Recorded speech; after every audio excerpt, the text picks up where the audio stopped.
मैं जबलपुर में कोई 10-15 वर्ष रहा। वहां एक फकीर थे, मग्घा बाबा, बहुत प्यारे आदमी थे। कोई उनका नाम नहीं जानता था। मग्घा बाबा इसलिए कि हाथ में हमेशा एक मग्घा रखते थे, उसी में खाना, उसी में पानी पी लेते, उसी में कोई पैसा डाल जाता।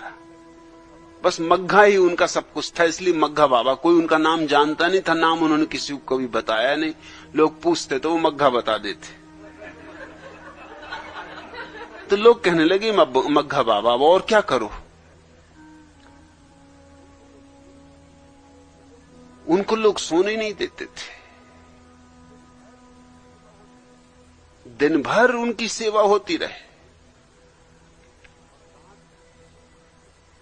और रात भी, क्योंकि बेचारे रहते थे एक दुकान के छप्पर में।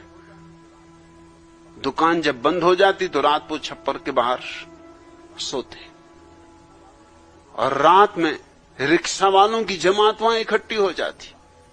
अब रिक्शा वालों को कोई काम नहीं रात में, जब ट्रेन आएगी तब वो लोग ले जाएंगे लाएंगे, बाकी समय खाली बैठे। तो मग्घा बाबा के पास आग भी जलती थी, सर्दी की रात हो तो आग जलती, और मग्घा बाबा लेटे हैं और रिक्शा वाला उनके पैर दबा रहे हैं, कोई उनका माथा दबा रहा, कोई उनका हाथ दबा रहा। कभी कभी मैं उनके पास जाता था। जहां तक मेरा ख्याल है उन्होंने मेरे सिवाय शायद ही किसी से कभी कोई बात की।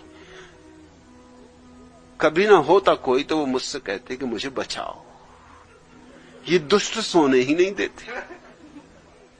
रात भी पांव दबा रहे हैं, आखिर मैं सोऊं कब। और एक आदमी नहीं, 4-6 आदमी इकट्ठे लगे, वो अपनी सेवा कर रहे हैं। और मग्घा बाबा सीधे साधे आदमी, वो ना भी न कहें, हां भी न कहें, न किसी से कभी उन्होंने कहा कि सेवा करो, न कभी किसी से कहा मत करो। रिक्शे वाले उनके खास भक्त थे, क्योंकि रात भर सेवा करते थे, तो हर किसी रिक्शे में बैठ के वो चल देते थे जहां रिक्शा जा रहा हो, क्योंकि उन्हें कहीं जाना नहीं।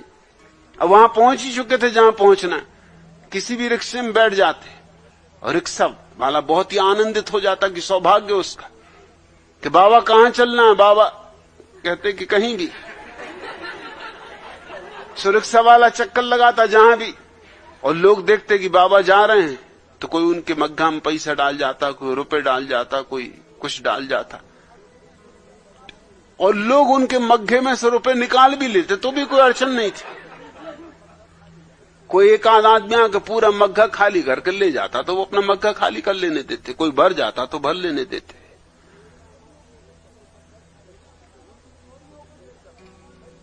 उनकी चोरी हो गई कई दफा। कोई रिक्शा वाला उनको चुरा के ले जाता, दूसरे गांव ही ले गया। महीने 15 दिन बाद पता चलता कि मग्घा बाबा को चुरा के ले गया कोई, फिर उनको दूसरे गांव से लाया जाता। और आखिरी बार वो जो चोरी गए सो आज तक पता नहीं कि क्या हुआ। जहां तक मेरा ख्याल है वो आखिरी बार चोरी नहीं गए। चल बुलिया चलो थे चलिए, जिथे वसन सारे अन्य, ना कोई साड़ी जात पछाने, ते न कोई सानू मनने। घबरा गए होंगे बहुत, सो भाग खड़े हुए वो कि बुल्ले चल, वहां चले जहां सब अंधे बसते हो, और जहां ना कोई हमारी जात पहचाने और ना ही हमें माने।